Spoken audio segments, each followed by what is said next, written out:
Look at Part 1. Part 1. You will hear a conversation between a police officer and a woman who witnessed an accident. First, you have some time to look at questions 1 to 4.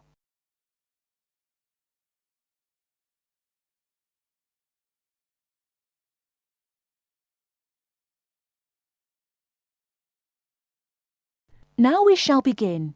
You should answer the questions as you listen, because you will not hear the recording a second time. Listen carefully and answer questions 1 to 4. Hello, madam. I understand you witnessed the accident. Have you got a few minutes to tell me what you saw? Yes, no problem. I don't have to be back at work for a while, so I'm pleased to help. Did you actually see what happened? Yes, I was standing over there, near the bus stop. I was on my way to get something for lunch and just happened to be looking at a shop across the road. That's when I saw the red car come out from the junction over there. You don't happen to know what time it occurred, do you? Well, I left work for my lunch break at 1, and it's only about 10 minutes walk away, the office, I mean. So it might have been about 10 past 1. Although I did pop into the shop for something, so it was probably closer to 1:15.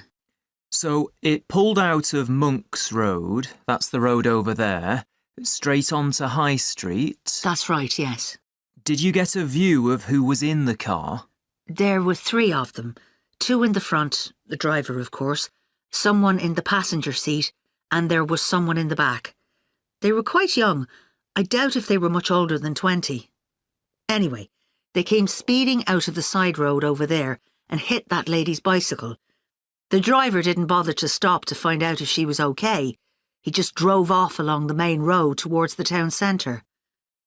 Is the woman okay? She should be fine. She banged her head when she came off the bike, so we've called for an ambulance.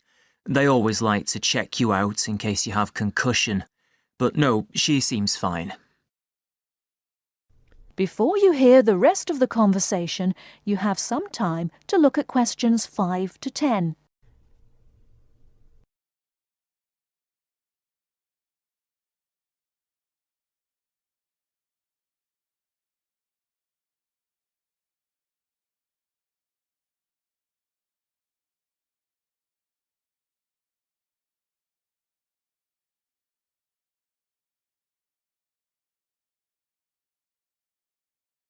Now listen and answer questions 5 to 10.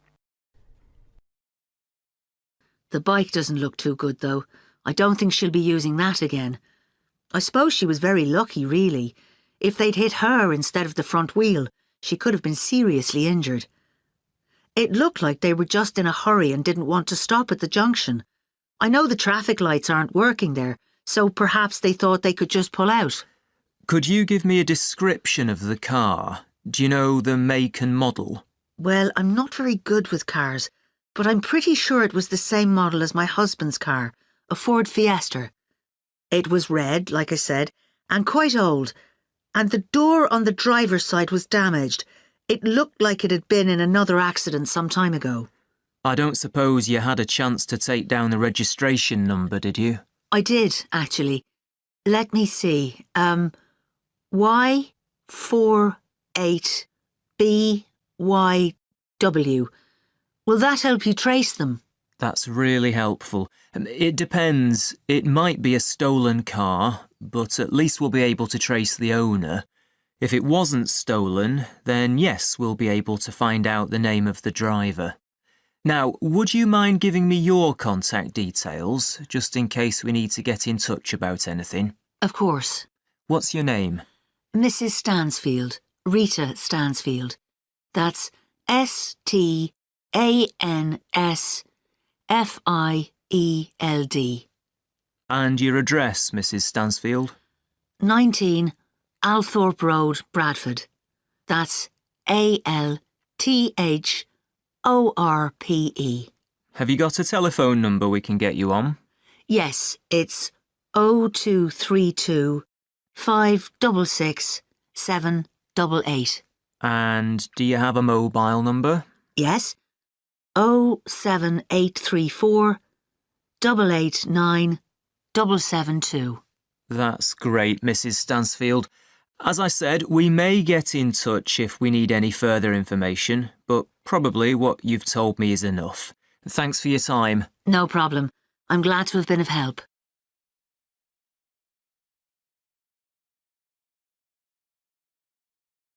That is the end of part 1. You now have half a minute to check your answers.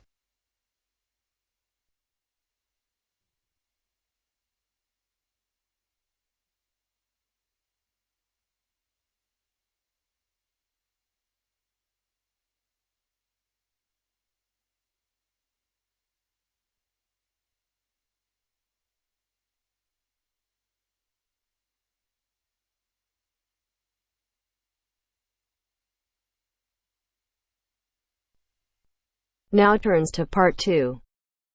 Part 2. You will hear part of a radio programme in which the manager of the Apollo Leisure Centre is interviewed about the centre. First, you have some time to look at questions 11 to 16.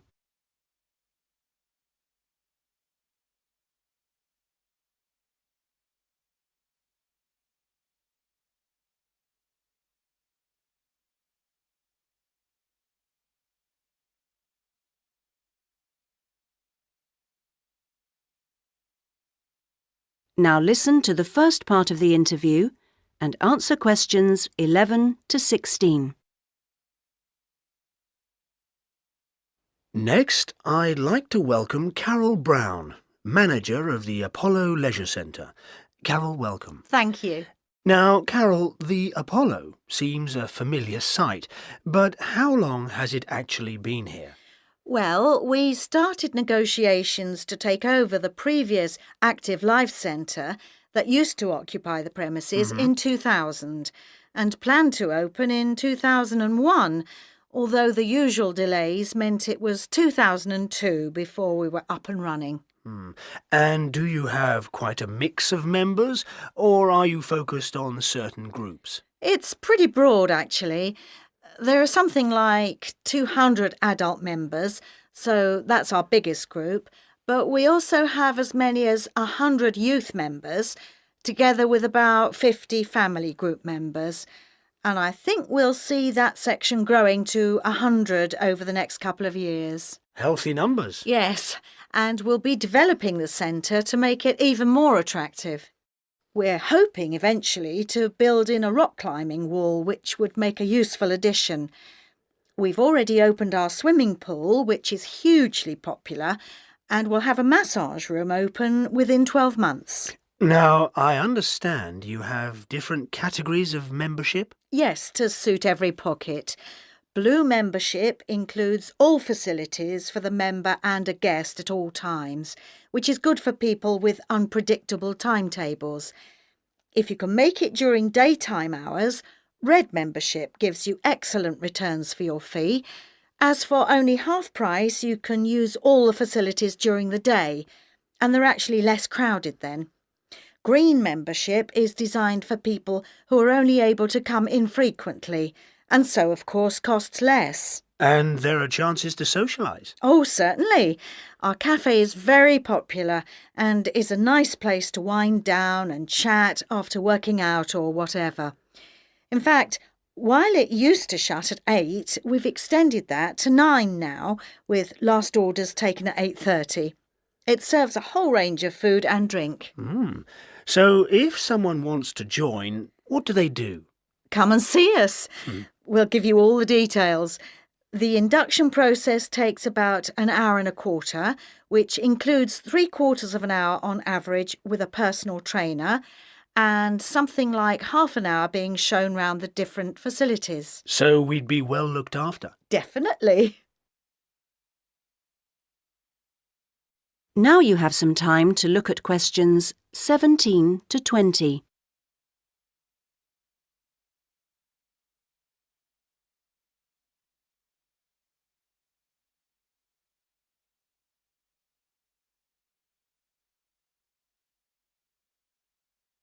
Now listen to the rest of the interview and answer questions 17 to 20.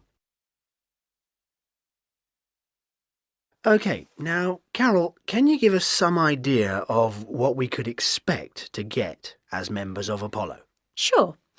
Well, let's take next Monday as an example.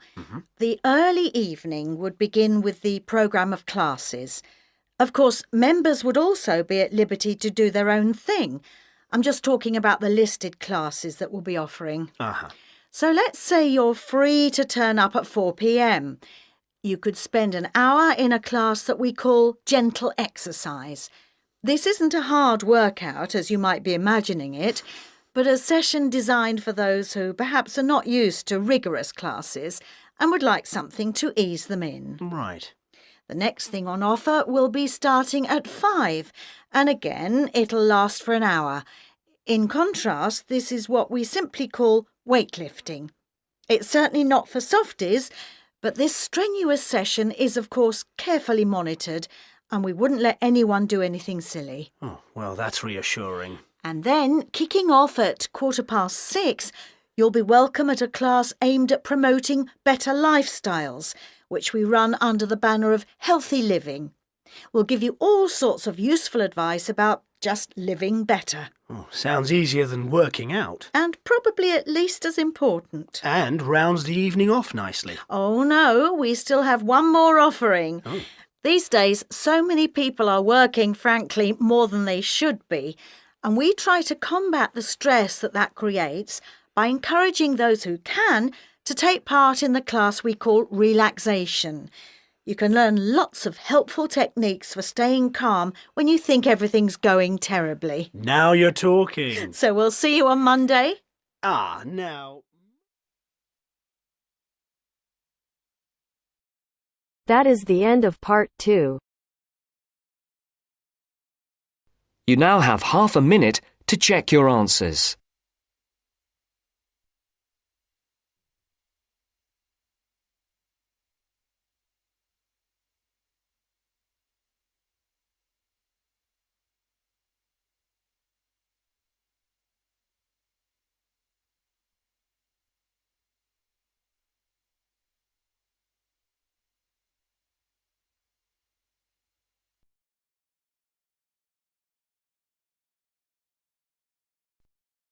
Now turns to part 3.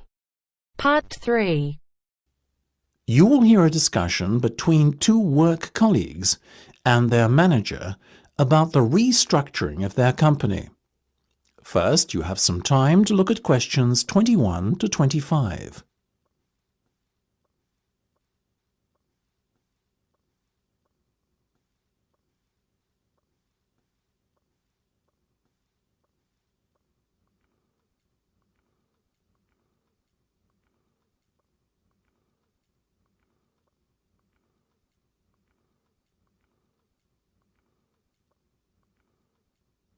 Now listen carefully and answer questions 21 to 25. Come in, both of you. I believe you wanted to talk to me about something, is that right? Yes. Basically, all the staff are concerned about what the restructuring of the company is going to mean for them. None more so than myself and Nam, as we are the newest members. As I said to all staff at the meeting last week, there's no cause for concern. There will be no compulsory redundancies. All redundancies will be on a voluntary basis. Yes, we understand that, but to tell the truth, we just want a little reassurance that our jobs are safe. Look, Anne and Penny, the company isn't going to be short-sighted and let its bright young minds go. Besides, we've already met our target for the number of voluntary redundancies we want to secure. In fact, there's a waiting list. You know as well as I do that the age profile of staff at this company needs to come down. A lot of our employees are close to retirement age and are just going through the motions until they can take their pensions. That's why we decided on this redundancy initiative. We want to encourage those that would be happy to leave to do so and employ younger, more motivated staff. I guess that makes us feel a little better, but we're also worried about the upcoming salary review. What will it mean for us? Given the fact that the company's motivation for this restructuring initiative is not to cut costs, you needn't be worried that there will be a negative effect on your salaries. We are running a very profitable business and we will reward our top performers in the upcoming review. Both of you fall into that category, so you can expect a healthy bonus and salary increase. Simple as that. That's good to know. Another thing on our minds was the fact that with all these voluntary redundancies happening in the next few months, there will be a lot of positions opening up higher in the company. What we were wondering is, will the recruitment drive be an internal or an external one? Obviously, we will recruit internally where possible. That has always been company policy. So, if you're asking me will there be opportunities to gain a promotion in the near future, then the answer is very definitely yes. The type of candidate we would be looking for has a proven track record and is performance-driven. How can we improve our chances of getting promoted then when the opportunity arises? Well, in the meantime, be prepared to take on additional responsibilities, especially those relating to the management of other members of staff. Obviously, the higher up you go in the company, the more involved you'll be in managing people. What the management team is looking for then is proof that you can work effectively with and manage other members of staff. Before you hear the rest of the discussion, you have some time to look at questions 26 to 30.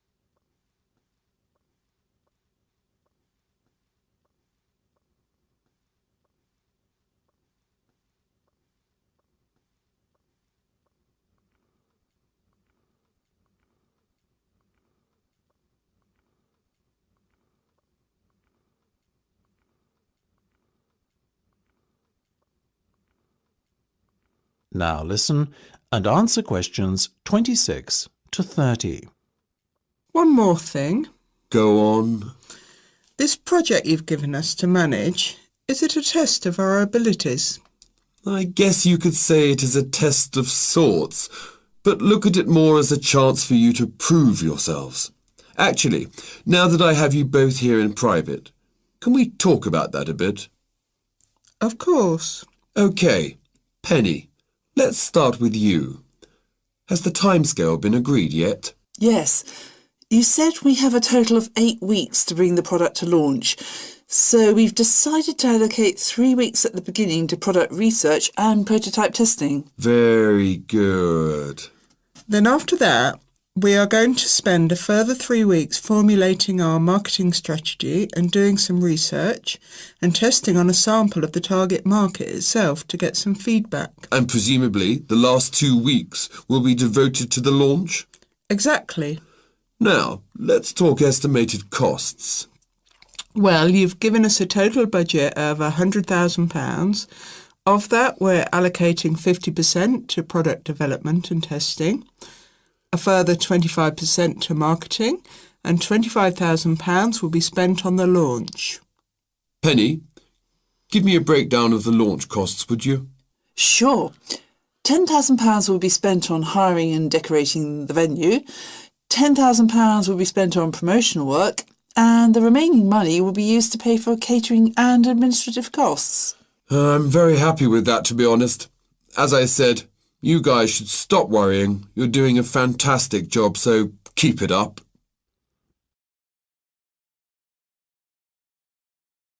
That is the end of part 3. You now have half a minute to check your answers.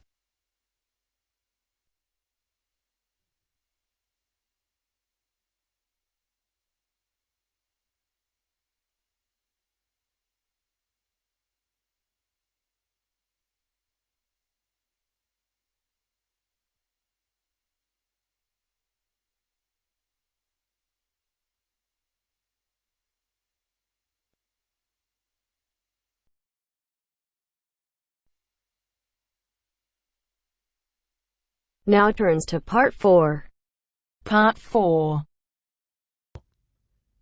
You will hear Rebecca Bramwell, an artist and illustrator, giving advice on how to get your first job or commission as an artist. First, you have some time to look at questions 31 to 35.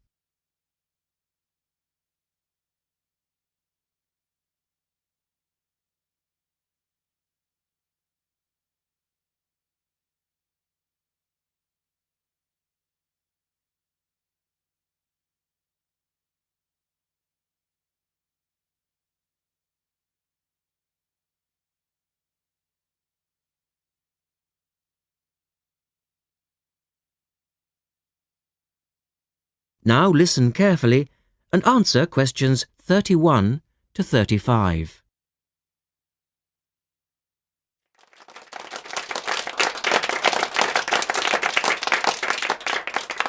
I'd like to introduce Rebecca Bramwell, an artist and illustrator who has come along today to talk to you all about getting your first job or commission as an artist. Over to you, Rebecca. Thank you for inviting me. I remember when I graduated back in 1983, I was very excited about getting my first commission. My degree was in fine art and I'd worked long and hard to get it. I was an enthusiastic student and I never found it difficult to find the incentive to paint. I think as a student you're pushed along by fellow students and tutors and the driving force is there. However, when you leave college, you find yourself saying things like, I'll have one more cup of coffee and then I'll sit down to work. I hate to admit it, but I say it myself. Suddenly, it isn't finding the inspiration or getting the right paper that's a problem. It's you. In my view, there are a number of reasons why this happens. It's a real challenge making a decent living as a new artist. You have to find a market for your work. Often you work freelance and need to take samples or portfolios of your work from place to place. These experiences are common to a lot of professional people. But artists also have to bare their souls to the world, in a way. More than anything, they want praise. If people don't like what they create, then it can be a very emotional and upsetting experience hearing them say this. I began to realise that these problems were preventing me from having a career in art, and so I decided to experiment. I was a painter, but I started to dabble in illustration, drawing pictures for books, cards, and this offered me the opportunity to become more emotionally detached from my work. I was no longer producing images from the heart, but developing images for a specified subject, taking a more practical approach. I began to develop a collection of my illustrations, which I put into a portfolio and started to carry around with me to show prospective clients and employers. But it was still tricky because publishers, for example, want to know that your drawings will reproduce well in a book. But without having had any work published, it's hard to prove this.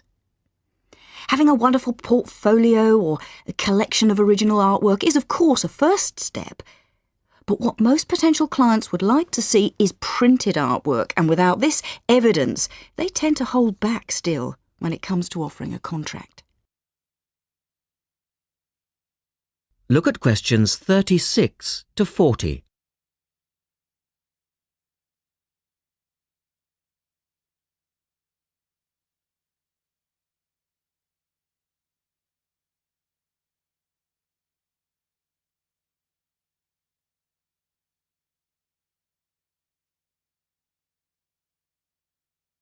Now answer questions 36 to 40. Well, I overcame this problem in two ways. And I suppose this is my advice to you on preparing your portfolio of your best work. The first way was by submitting my work for a competition. And the one I chose was for a horoscope design and was sponsored by a top women's magazine. There are a few of these competitions each year, and they offer new illustrators an opportunity to showcase their work. The other approach I took was to design and print some mock-up pages of a book. In other words, I placed some of my illustrations next to some text in order to demonstrate how my work would look when it was printed. Perhaps I was lucky in that I had taken a degree that provided me with all-round creative skills so that I could vary my style and wasn't limited to a certain technique. Now, I think that is important. The art world and many other creative fields do try to pigeonhole people into snug boxes with an accompanying label. Now, I think you should try to resist this if you feel it happening to you. If you don't, you'll find it difficult to have new work accepted if you try to develop your style at a later stage in your career. Nevertheless, when you start out, and particularly when you're going for an interview, it's important not to confuse people by having a lot of different examples in your portfolio. One remedy for this is to separate your work into distinct categories. In my case, I did this by dividing my design-inspired illustrations from my paintings.